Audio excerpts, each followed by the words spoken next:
Letter 16. Gaining Spiritual Understanding.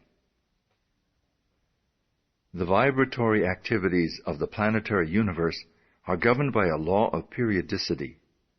Everything that lives has periods of birth, growth, fruitage, and decline. These periods are governed by the septimal law. The law of sevens governs the day of the week, the phases of the moon, the harmonies of sound, light, heat, electricity, magnetism, atomic structure. It governs the life of individuals and of nations, and it dominates the activities of the commercial world. Life is growth, and growth is change. Each 7-year period takes us into a new cycle.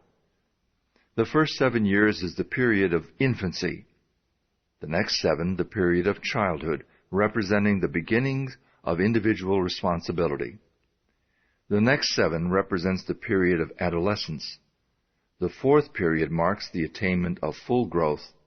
The 5th period is the constructive period, when men begin to acquire property, possessions, a home, and family. The next, from 35 to 42, is a period of reactions and changes, and this in turn is followed by a period of reconstruction, adjustment, and recuperation, so as to be ready for a new cycle of 7s, beginning with the 50th year. There are many who think that the world is just about to pass out of the 6th period, that it will soon enter into the 7th period, the period of readjustment, reconstruction, and harmony, the period which is frequently referred to as the millennium. Those familiar with these cycles will not be disturbed when things seem to go wrong, but can apply the principle outlined in these lessons with the full assurance that a higher law will invariably control all other laws, and that through an understanding and conscious operation of spiritual laws, we can convert every seeming difficulty into a blessing.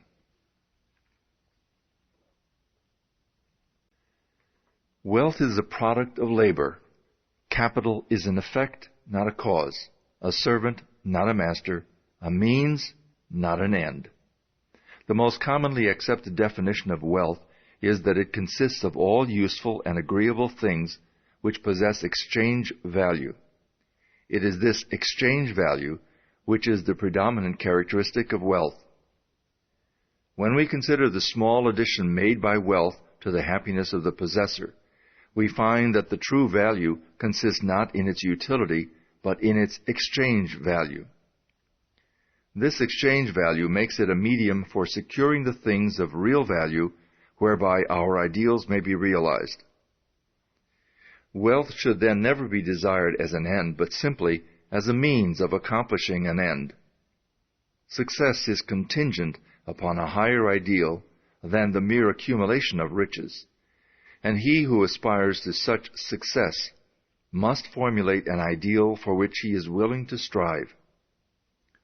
With such an ideal in mind, the ways and means can and will be provided, but the mistake must not be made of substituting the means for the end. There must be a definite fixed purpose and ideal. Prentice Mulford said, "The man of success is the man possessed of the greatest spiritual understanding, and every great fortune comes of superior and truly spiritual power." Unfortunately, there are those who fail to recognize this power. They forget that Andrew Carnegie's mother had to help support the family when they came to America, that Harriman's father was a poor clergyman with a salary of only $200 a year, that Sir Thomas Lipton started with only 25 cents. These men had no other power to depend upon, but it did not fail them. The power to create depends entirely upon spiritual power. There are 3 steps: idealization, visualization, and materialization. Every captain of industry depends upon this power exclusively. In an article in Everyday's magazine, Henry M. Flagler, the Standard Oil multimillionaire, admitted that the secret of his success was his power to see a thing in its completeness. The following conversation with the reporter shows his power of idealization, concentration, and visualization, all spiritual powers. Did you actually vision to yourself the whole thing? I mean, did you or could you really close your eyes and see the tracks and the trains running and hear the whistles blowing? Did you go as far as that? Yes. How clearly? Very clearly. Here we have a vision of the law. We see cause and effect. We see that thought necessarily precedes and determines action. If we are wise, we shall come into a realization of the tremendous fact that no arbitrary condition can exist for a moment, and that human experience is the result of an orderly and harmonious sequence. The successful businessman is more often than not an idealist and is ever striving for higher and higher standards. The subtle forces of thought as they crystallize in our daily moods is what constitutes life. Thought is the plastic material with which we build images of our growing conception of life. Use determines its existence. As in all other things, our ability to recognize it and use it properly is the necessary condition for attainment. Premature wealth is but the forerunner of humiliation and disaster, because we cannot permanently retain anything which we do not merit or which we have not earned. The conditions with which we meet in the world without correspond to the conditions which we find in the world within. This is brought about by the law of attraction. How then shall we determine what is to enter into the world within?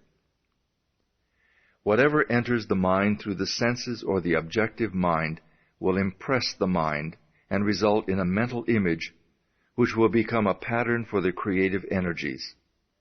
These experiences are largely the result of environment, chance, past thinking, and other forms of negative thought, and must be subjected to careful analysis before being entertained. On the other hand, we can form our own mental images through our own interior processes of thought, regardless of the thoughts of others, regardless of exterior conditions, regardless of environment of every kind. And it is by the exercise of this power that we can control our own destiny, body, mind, and soul.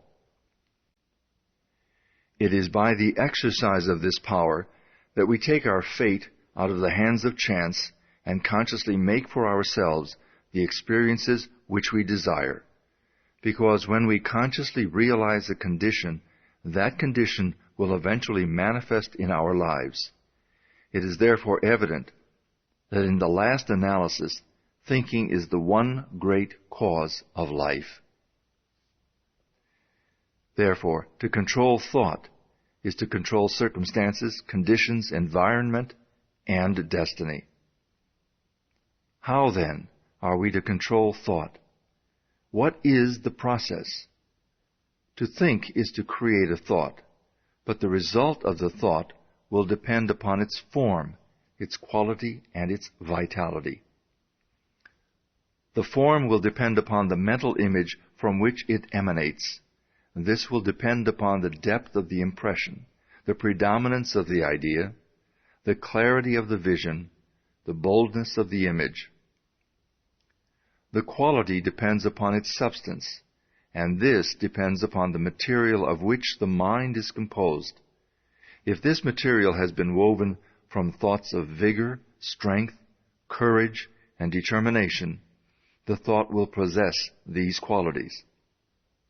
And finally, the vitality depends upon the feeling with which the thought is impregnated. If the thought is constructive, it will possess vitality. It will have life. It will grow, develop, expand. It will be creative. It will attract to itself everything necessary for its complete development. If the thought is destructive, it will have within itself the germ of its own dissolution. It will die, but in the process of dying, it will bring sickness, disease, and every other form of discord. This we call evil, and when we bring it upon ourselves, some of us are disposed to attribute our difficulties to a supreme being. But this supreme being is simply mind in equilibrium. It is neither good nor bad. It simply is. Our ability to differentiate it into form is our ability to manifest good or evil. Good and evil, therefore, are not entities. They are simply words which we use to indicate the result of our actions, and these actions are in turn predetermined by the character of our thought. If our thought is constructive and harmonious, we manifest good. If it is destructive and discordant, we manifest evil. If you desire to visualize a different environment, the process is simply to hold the ideal in mind until your vision has been made real. Give no thought to persons, places, or things. These have no place in the absolute. The environment you desire will contain everything necessary. The right persons and the right things will come at the right time and in the right place. It is sometimes not plain how character, ability, attainment, achievement, environment, and destiny can all be controlled through the power of visualization. But this is an exact scientific fact. You'll readily see that what we think determines the quality of mind, and that the quality of mind, in turn, determines our ability and mental capacity. And you can readily understand that the improvement in our ability will naturally be followed by increase in attainment and a greater control of circumstances. It will thus be seen that natural laws work in a perfectly natural and harmonious manner. Everything seems to just happen. If you want any evidence of this, simply compare results of your efforts in your own life, when your actions were prompted by high ideals, and when you had selfish or ulterior motives in mind. You will need then no further evidence. If you wish to bring about the realization of any desire, form a mental picture of success in your mind by consciously visualizing your desire. In this way, you will be compelling success, and you will be externalizing it in your life by scientific methods. We can only see what already exists in the objective world, but what we visualize already exists in the spiritual world, and this visualization is a substantial token of what will one day appear in the objective world if we are faithful to our ideal. The reason for this is not difficult. Visualization is a form of imagination. This process of thinking forms impressions on the mind, and these impressions in turn form concepts and ideals, and they in turn are the plans from which the master architect will weave the future.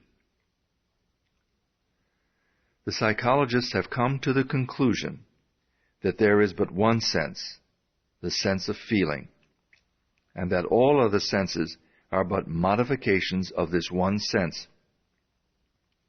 This being true, we know why feeling is the very fountainhead of power, why the emotions so easily overcome the intellect, and why we must put feeling into our thought if we wish results.